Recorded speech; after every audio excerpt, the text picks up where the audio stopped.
Ассалаумағалейкум қалың елім қазағым. Премьер-министр Әлихан Смайылов Костенко шахтасындағы апатқа қатысты шенеуніктердің де жауапқа тартылатынын айтты. Премьер-министр Қазақстандағы кен орындарында соңғы жылдары орын алған апаттарға да тоқталды. Енді ол Тоқаевпен қоса бүкіл үкіметтің отставкасын талап етіп, билікке Назарбаевты қайтару керек дейді. Халқым, егер премьер Смайыловты бұндай қылмыс үшін түрмеге отырғызу керек десеңіздер, лайк басыңыздар. Ол Назарбаевтың күшігі екенін қайтадан дәлелдеді. Яғни ол шалдың мафиясының мүшесі. Кінәлілерге қатысты тиісті тергеу амалдары жүргізілуде. Кінәлілердің барлығы жауапқа тартылады. Өткен жылдың қараша айында қайғылы оқиға болып, 4 кенші қаза тапты. Барлық тергеу амалдары аяқталды. Қазір сотталушылар материалдармен танысуда. Тамыз айында тағы да апат болып, 5 кенші қаза тапты. Қазір тергеу жүргізілуде, деді Смайылов. Министрдің айтуынша, Қарағанды облысы Костенко шахтасында болған апатқа қатысты да барлық жауапты тұлғалардың қатысуымен тергеу жүргізіледі. Шенеуніктер де жауапқа тартылады. Біз үкімет ретінде бұл қайғылы оқиғалардағы өз жауапкершілігімізді түсінеміз. Қаза болғандардың отбасыларына көңіл айтып, олардан кешірім сұраймыз, деді Смайылов.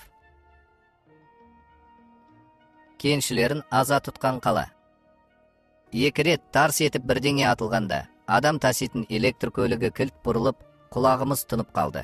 Біз құтқарушыларға қосылдық. Ештеңе көрінбейді. Әрең шықтық. Жоғары көтеріп алсын деп айқайладық, деп еске алады кенші 28 қазанда шахтада болған жарылысты. Сол күні ArcelorMittal теміртау компаниясына тиесілі Иван Костенко атындағы шахтада жарылыс болып, өрт шыққан. Ол кезде жер астында 252 адам жұмыс істеп жатқанды. Ер адамның көрер жарығы бар екен, аман қалды. Бір жағы жарылыс эпицентрінен қашықта тұрғандықтан сыртқа шығып үлгерді. Жарылыс толқынының күші 2 шақырым қашыққа дейін сезілген. 46 адам қаза тапты. Кім екені анықталған марқұмдарды 30 қазаннан бастап жерлей бастады. Сол күні 15 кеншінің жаназасы шықты. 31 қазанда тағы 22 шахтерді жерледі. Солардың кейінгісі 60 жастағы Виктор Деревенко. Зейнетке шығуына 3 жыл қалған еді. Осы шахтада 30 жылдан астам еңбек етті. Итін қатты жақсы көретін. Қазір ол байғұс есікке қарап, күні түні ұлып тұр. Отбасымызбен араласушы едік.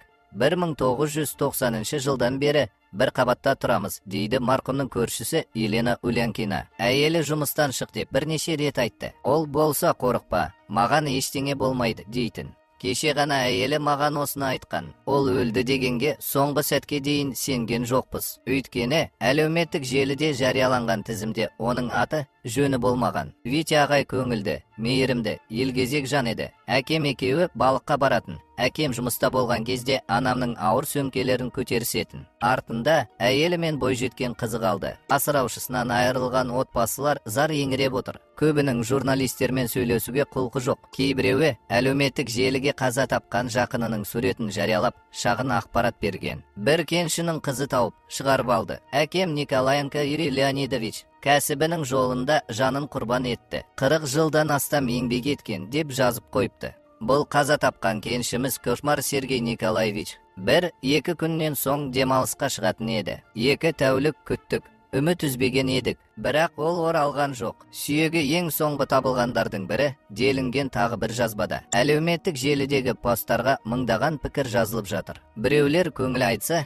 енді бірінде қарағанды кеншілердің даңқын шығарған қала еді. Енді кеншілерін аза тұтқан қалаға айналды. Қаншама отбасы азаматынан айырылды деген қайғы мен ашу, ыза аралас пікірлер де бар. Наталья Томилова 2006 жылы Ленин шахтасында жарылыс болғанда туысынан айырылған. Басқа қаза тапқандардың жесірлерімен бірге шахтерлер отбасы қоғамдық бірлестігін ұйымдастырған. Ол шахтерлерді асығыс жерлеп жатқанына алаңдайтынын жеткізді. 6 адамның кім екені әлі күнге анықталған жоқ. Қоғам белсендісі осыдан 17 жыл бұрын 41 адам қаза тапқан апаттан кейін марқұмдардың туыстарымен бірге осыған ұқсас жағдайға тап болғанын еске алды. Қаза болғандардың сүйегін береді.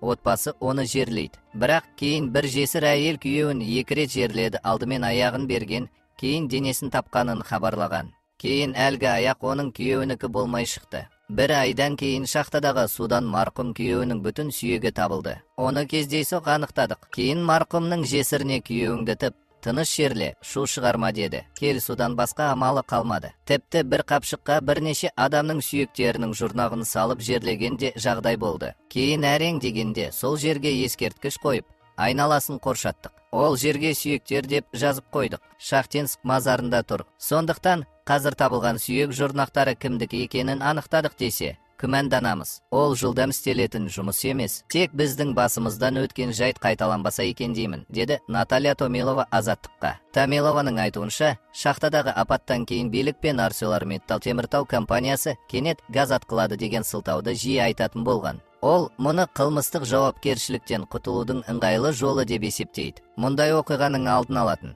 кенеттен болатын жарылыстарды болжайтын бүтін бір штат жұмыс істейді. Бірақ неге екенін олар нәтижесіз болып тұр. Үнемдеудің аяғы қылмысқа ұласып, соның кесірінен адамдар қырылып жатыр. 2006 жылы да кеншілер желдеткіш жоқ болғандықтан қаза тапты. Оның бәрі дәлелденді. Бұл жердің жүйесі сондай, ешкім ештеңеге жауап бермейді. Басшыларды жазаласа, мұндай қайғы қасірет қайталанбас еді. Арселор шахталарында ірі апаттар қанша рет болды.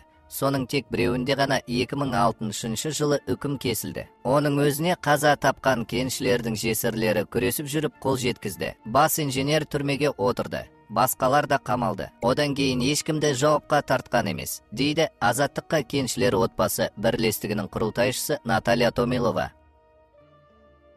Полицияға шақырту мен ескертулер. Жер астынан кеншілерді іздеу жалғасып жатқанда, іздеу операциясы 4 күнге созылды. Қатардағы шахтерлерді полиция бөлімшесіне шақырта бастаған. Көшеде келе жатыр едім. Жаныма көлік келіп тоқтады. Полицейлер менен бөлімшеге баруымды өтінді, дейді қысым жасап жүреме деп қорқып, аты жөнін атамауды өтінген кенші Азаттыққа. Бірнеше кенші Костенко шахтасындағы жарылыстан кейін ертесіне полициядан қоңырау түсті дейді. Айтуларынша күшті құрылым өкілдері соның алдында тамыз айында Қазақстан шахтасында болған жарылыстан кейін құрылған әлеуметтік желі тобының белсенді қолданушыларын іздеген. Ол кезде 5 кенші қаза тапқан еді. Қазір әлеуметтік желідегі сол топта 3000-ға жуық адам бар. Олардың көпшілігі еңбек қауіпсіздігі мәселесін көтеріп, тәуелсіз кәсіподақ құру туралы талап қойып жүр. Полициядағылар бізге тыныштық бұзбаңдар деді. Біз тіпті әкімшілік құқық бұзушылық туралы кодекстің бейбіт жиналыстарды ұйымдастыру және өткізу тәртібі туралы заңнаманы бұзу дейтін 488 бабы және бейбіт жиналыстарды ұйымдастыру және өткізу тәртібін бұзу деп аталатын 400 бабы бойынша ескерту алдық деген құжатқа қол қойдық, дейді кенші. Бізді рұқсат етілмеген митингіге шығуға болмайтыны ескертілді деп бейнекамераға түсіріп алды. Негізі митингіге шығамыз деген ойымыз болған жоқ. Жай ғана шахтада қауіпсіздік сақталсын, тәуелсіз кәсіподақ ұйымы құрылсын деген пікірімізді айттық. Ертеңгі күні жұмысшы қандайда бір жұмысты орындаудан бас тартса, кәсіподақ келіп қорғаса екен дейміз. Капиталистің жоспары кен өндіру. Біз ешкімге керек емеспіз, бірақ басқа барар жеріміз жоқ. Қазір айтпасақ, кейін кеш болады. Азаттық сөйлескен шахтерлер кейбіреуін полицияға ресми шақыру қағазынсыз алып барғанын, ал біреуіне шақыру қағазын бергенін айтты. Бірақ шақыру қағазында не үшін және қандай мақсатпен шақырылатыны жазылмаған. Полиция қағаз жүзінде қылмыстық іс жүргізу кодексінің жауап алуға шақыру тәртібі туралы 208 бабын алға тартады. Алайда бұл бапта негізінен куәгер, жәбірленуші немесе күдікті ретінде жауап алуға шақыру тәртібі жазылған. Кеншілер полицияның бұл әрекетін қайғылы оқиғадан кейін қоғамдық шараларға жол бермеу мақсатымен жасалған қысым көрсету әдісі деп түсінген. Бұрынырақта осындай ірі апаттардан кейін аймақта митингтер өтетін. Солардың бірі 2017 жылы өткен. Бірнеше шахтаның жұмысы тоқтап, кеншілер жалақыны көтеруді, еңбек жағдайын жақсартуды, зейнет жасын азайтуды. Қазір кеншілер басқа ер жұмысшылар сияқты 63 жасында зейнетке шығады талап етіп, бірнеше күн шахтадан шықпай ереуіл жасаған. Қарағанды мен маңайындағы қалалардың жұрты ереуілшілерді қолдап, шахтаға тамақ пен су тасыған. Билік пен компания бүкіл елді дүрліктірген Қарағанды кеншілеріне жеңілдіктер жасап, талаптарының бір бөлігін орындаған. Азаттық тілшісі полиция департаментінің баспасөз қызметіне хабарласып, қайғылы оқиғадан кейін қазіргі және бұрынғы шахта қызметкерлерінің не үшін бөлімшеге шақырылғанын сұрады. Алайда осы материал жарияланғанға дейін полициядан жауап келген жоқ.